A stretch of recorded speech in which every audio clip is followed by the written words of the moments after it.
Hello everyone, welcome to Arcadia. I'm the first Arcadian, and a few weeks ago I released a video sharing my first reaction and review on Exandria Unlimited Calamity, and people seem to like it, so I decided to make a new one, but this time about the upcoming movie of Dungeons & Dragons Honor Among Thieves that just released its first trailer. Now, I believe that I speak in behalf of the whole community when I say that I was very scared when I heard they were going to make a movie about Dungeons and Dragons. We all remember the wreck that was the Warcraft movie, so I was approaching this trailer very skeptical. And now, I'm actually looking forward to it. So here's my breakdown of the trailer. First of all, the mood. I think they nailed this perfectly. One of the things that I was most afraid of was that they were going to take themselves too much seriously, and that's all good. I mean, I like serious movies, I like serious stories, I said it before. We all liked Lord of the Rings, and in Lord of the Rings, there's a very high stake, a high reward kind of story, and everything is always very tense.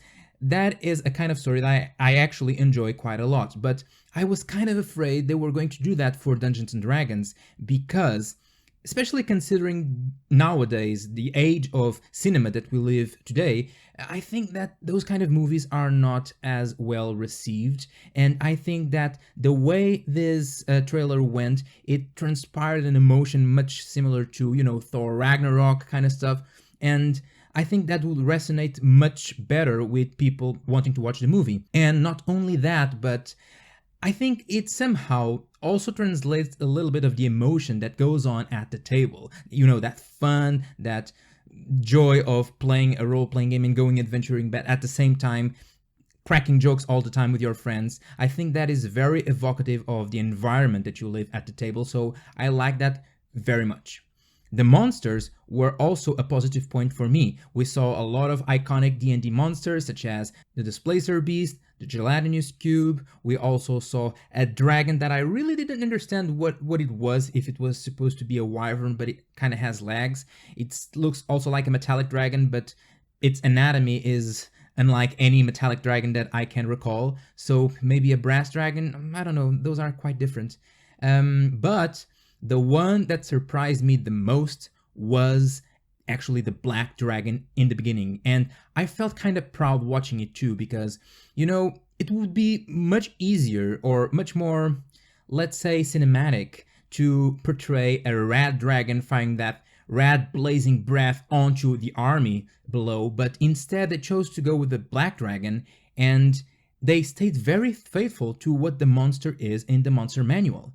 I mean, they could have gone for the easy approach and just depict this mysterious purple or green breath, showing that this was not the normal kind of dragon, it was a dark dragon or something, but no, they did the actual acid breath that the black dragon does in the monster manual. They even portrayed it correctly in terms of game mechanics, because that is a breath that goes on in a line, not in a cone, so that was pretty awesome to see that they didn't go with the cinematic approach and they went with the faithful depiction of the monster that actually exists in D&D. I love that. You can even see, the grass sizzling and dissolving after the acid hits the ground.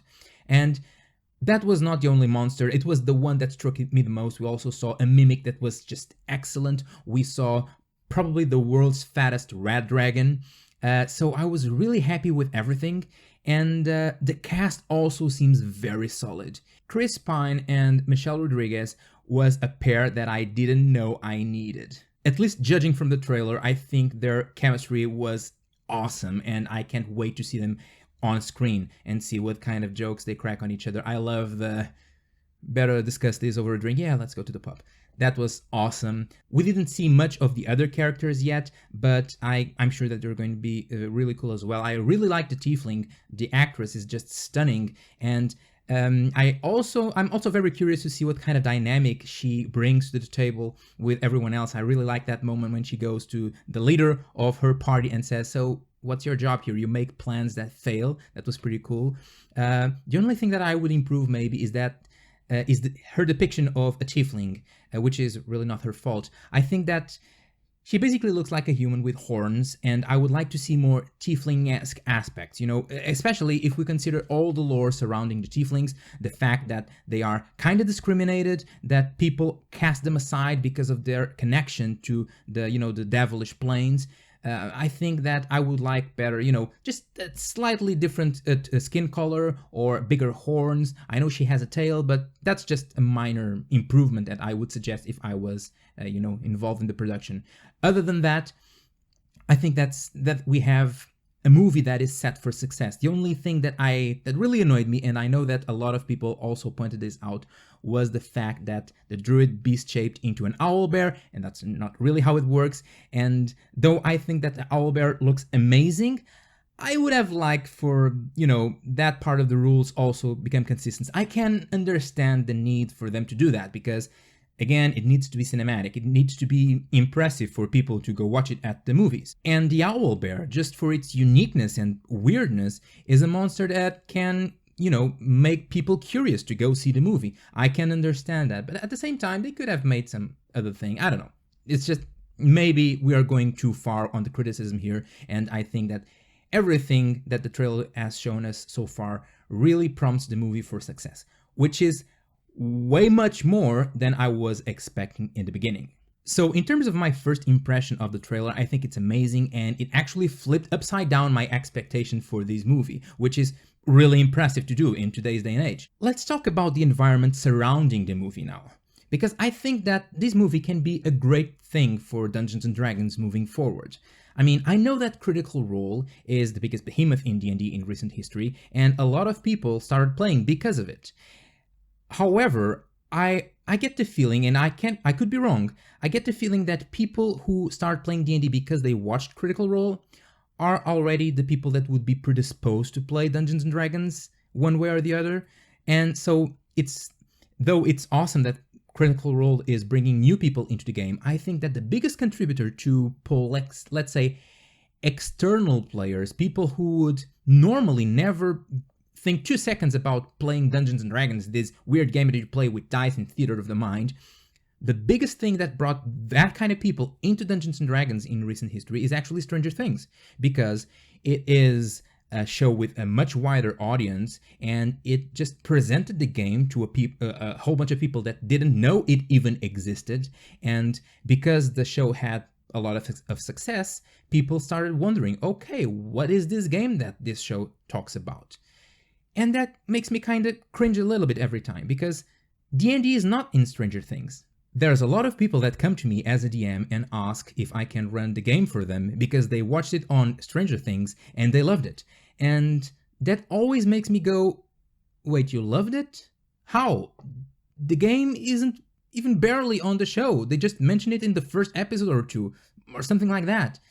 How can you know what Dungeons & Dragons is from a show that is remotely inspired in D&D but has nothing to do with it at the same time?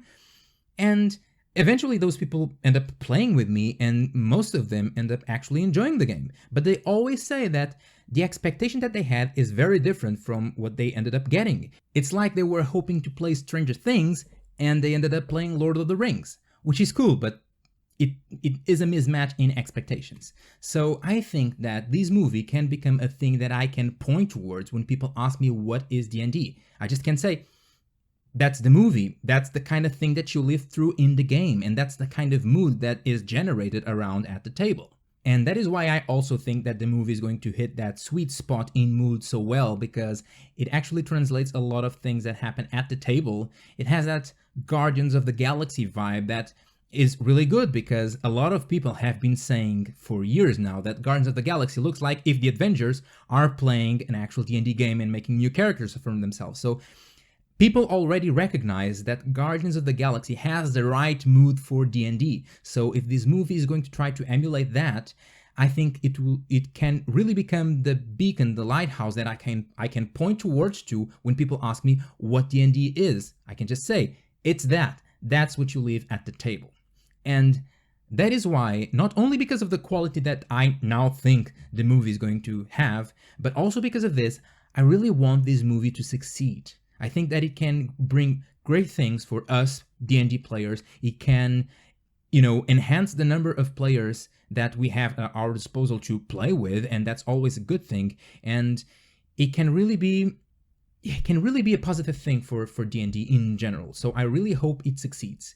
I think this is it for a first reaction to the trailer. I'm really excited with the movie now, and I'm for sure going to be there in the theaters watching it when it comes out. I hope you are too. I think it has we can all benefit from the success of this movie, so I'm really hopeful that it does well. Thank you for watching this first reaction of mine to the trailer. I hope that you liked it, and if you did, there's a whole playlist of other videos about Dungeons & Dragons and other nerd stuff that I do around this channel, so I invite you to check that out as well. There's a playlist for Dungeon Masters with advice, tips, and my own crazy ideas to improve Dungeons & Dragons. There's a playlist for players, who is particularly targeted at new players and teaching them how to play the basics of the game. And there are a lot of videos other than those. You have been on YouTube, I don't need to tell you where to click to see those videos, but I really hope to see you around here more often. That's all for me. I'm the first Arcadian, and I hope to see you at the next video.